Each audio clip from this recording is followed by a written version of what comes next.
Apex Predator, the hardest, highest, and most sought after rank in the entire game. And only one person has ever been Apex Predator every single possible time. Pred in every Battle Royale season and Pred in every Arena season. He is the only person to be a 43 times Apex Predator. So let's go meet him, get his biggest tips on how to rank up in Apex, and just work out why he grinds Pred so hard.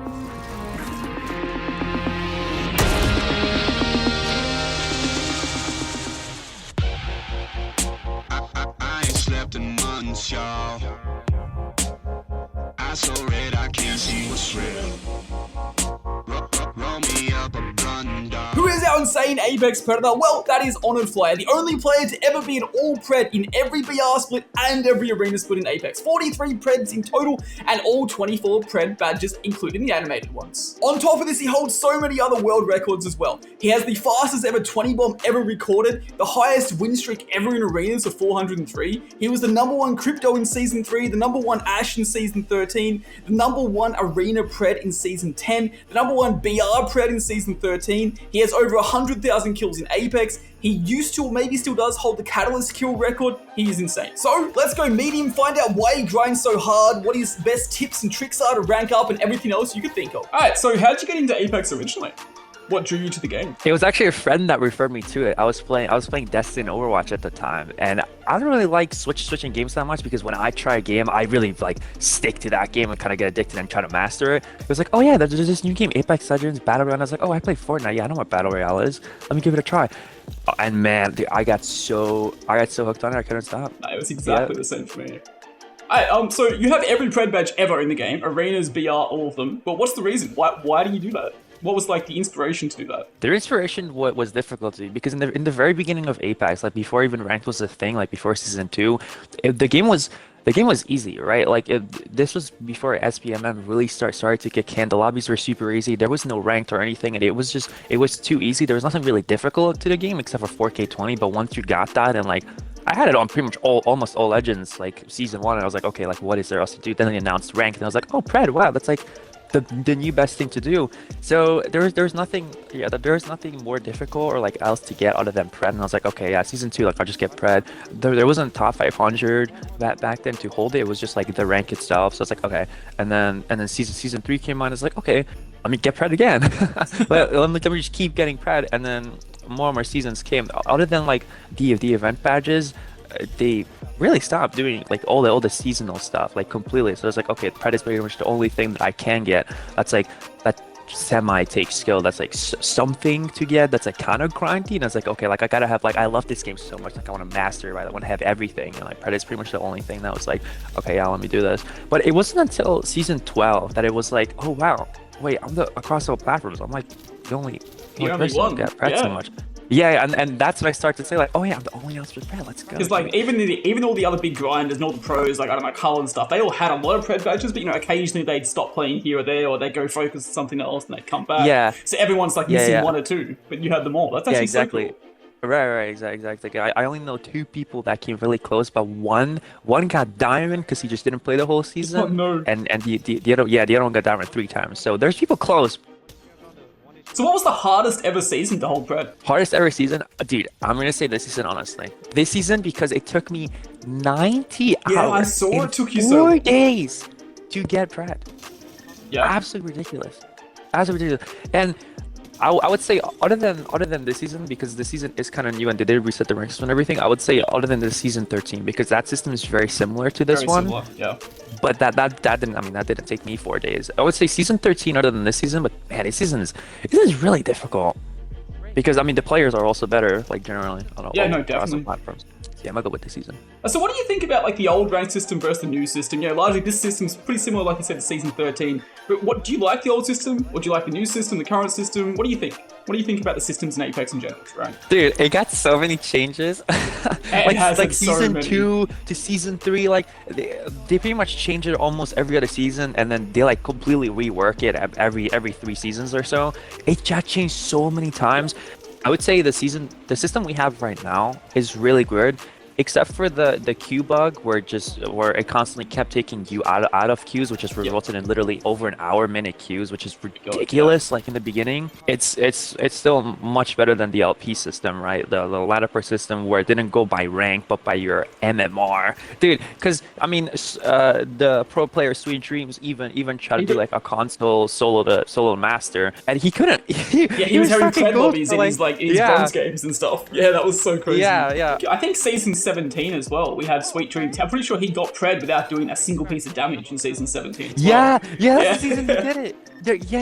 He just played crypto and tried to prove that this is a bad system. Dude, 0 damage to pred. I mean, come on, dude. That started a whole thing. Everyone started to rat. Then everyone started ratting the zone healers, the under the map healers, just everything. Dude. This season they're finally adjusted it. They finally adjusted it. That's fantastic. So I think this season, out of all the seasons, because of how it works, because you're finally able to play as a full stack, like without rank restrictions, going to the highest rank. That's great. That means you don't have to like only play with specific people because they're not high enough rank.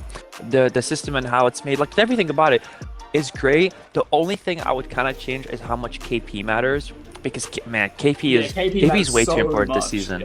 Yeah, if you have like in Diamond with 0 KP, you need to get top 3. Otherwise, you're still minus. In Pred, you need to win. Otherwise, you're still a minus. Yeah, I would make it with 10 KP would be max, and then any KP after that would just be like half the amount or something like that. That's a good thing. Like I think you said that as well. But the hard system's a good system because it means like only the best players get to masters in Pred, for example. Exactly. You won't see anyone. What was it, like season 12 where it was like 30 or 40% of the player base? No, not season 12. Like season 17 it was. Sorry, 30 or 40% of the player base. Was masters. It was like over 1 million combined. Yeah, it was over 1 million master players. Silly. Yeah, that was too much.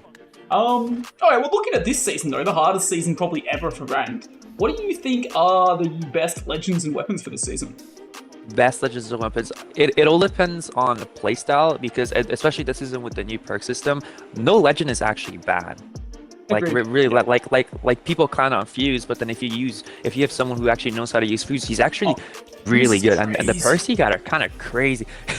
Yeah, so the perks he got kind of crazy. It all depends on your playstyle. Like, are you the person who wants to survive endgame? Because then you would just go Catalyst, and man, Caustic is super strong this season. Especially on PC, Catalyst, Caustic. Yeah. Really? Yeah, Caustic's meta right now. He's meta in comp, he's meta in ranked, meta in everything. Yeah, they kind of made him too good. So, like, what's your playstyle? Is it to just like, are you not that team who just apes everyone or KP you're into, but you could want to get into late games and actually focus on winning the game? Then I would say Catalyst Caustic is like really good for that. Even Rampart, and then you would have like a support legend just in case. Like Conduit also is still insane, low buff for looting if you're just gonna stay in one POI for a while. I would say those legends if you're playing that playstyle. If you're more the ones who wants to ape everything, or you're especially for solo queuing, I would definitely go with Revenant. Super strong. I'm pretty sure he's hard meta at the moment. Wraith, he's not. I wouldn't say he's meta because there's other legends that could be better, but she's really good for solo queuing and also for that playstyle. Octane, not really. His perks and stuff don't really contribute much to the team. Then I would say Lifeline is super strong too, but Lifeline's only strong when your teammates dash. Like, she's only useful when you're dead, but if you don't die, then I would say Conduit. Conduit is like, she got nerfed, she's still very strong. I agree. Yeah, I would say those legends. Well, what about weapons? What weapons do you think are the best this season? ARs.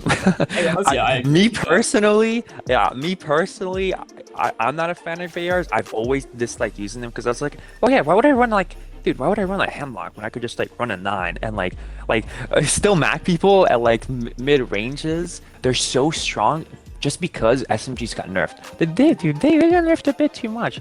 I would say stay away from the R9 for sure. That gun is completely useless now, unless you have aimbot or something and you hit every single bullet in the mag. I'd just rather go with a Volt, because in that gun you can miss like 4 shots and still max someone like really quickly. Guns to use, I would definitely go with Hemlock. Is still very strong after the nerf. Havoc is the most overpowered. I think it's the best gun in the game. I always say it's so good. It's too strong. I would say Havoc is like the go-to for this season for sure. 100%. It does take a learning curve. R3 is really good. I would say stay away from Nemesis. That's probably the worst they are right now. Okay, at least compared to the others. And Flanettles are pretty good. Like all the others are pretty good. You should still run like an AR and SMG. That's still a good combo. But I would say stay away from the 9. And kind of go with the Caro Volt. Prowler isn't that powerful either. Okay, and lastly, what would your biggest tips be for someone grinding rank this season? It can be for beginners, experts, anything. What are your biggest tips for this season? Biggest tips is be aware, like watch out. It depends on your playstyle again, but I would say be aware of third parties, like big time. Yeah. Like I can't tell you the amount of instances I had where we finished a 2 and I'm like, okay, I'm just vibing out. Okay, we kill a team, nice, like maybe third party. Okay, cool. And I just like loot a death box and I just get killed out of the death box. It happens so many times. It's like just always be aware that you're going to get, just assume you're going to get thirded, like every single fight you take, except for like maybe like a deep storm fight or something.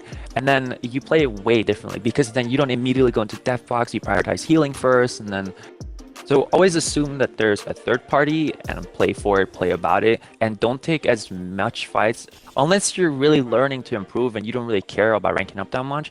Don't take as much fights as you think you want to, especially mid zone. If you want to take a fight, then take it at edge circle and always assume that there's a third party, or just play for third parties. Oh, any other saying apart from the not getting third party? I mean, if you're just aware of third parties, nothing else is really a problem in rank. But I would say if you're really trying to rank up and you're not that squad to push the whole lobby, or you just don't find it worth it, then I would just stay position, just stay circle and play positioning, because like everyone is so aggressive this season that you will gain so much by doing that. There's so many teams. Yeah, if you just play back and play passive, you will gain so much. I can't tell you the amount of times I'm like, wow, this guy's like kill leader rolling through the lobby. Oh, he's dead. And it's like we go to end games, and whenever I die in an end game, I expected the team, and I'm like, wow, like they have 3 KP, but they made it. You know what I mean? Like they have 2 KP, but they made it. They're there. And all the teams that have been just kill leader and playing aggressively, they don't. They all get third party and they die. Yeah. A lot of people die so quickly this season. If you just play back and just play it safe, you will gain a lot. Like a lot of squads will die. 100%, I agree. Well, there we go, HonoredFlyr, an amazing bloke, an insane gamer, and a super nice guy in general. I hope those tips helped you a little bit as well, and make sure you go check him and all his socials out. They'll all be on screen here and in the pinned comment below. I'm sure you guys just saw him get pred on the screen, so that's Pog. It says Masters, but it was actually pred. It's just a glitch. It happened to everybody. But yeah, hope you guys enjoyed the video. Drop it a like, drop it a sub. Much love, guys.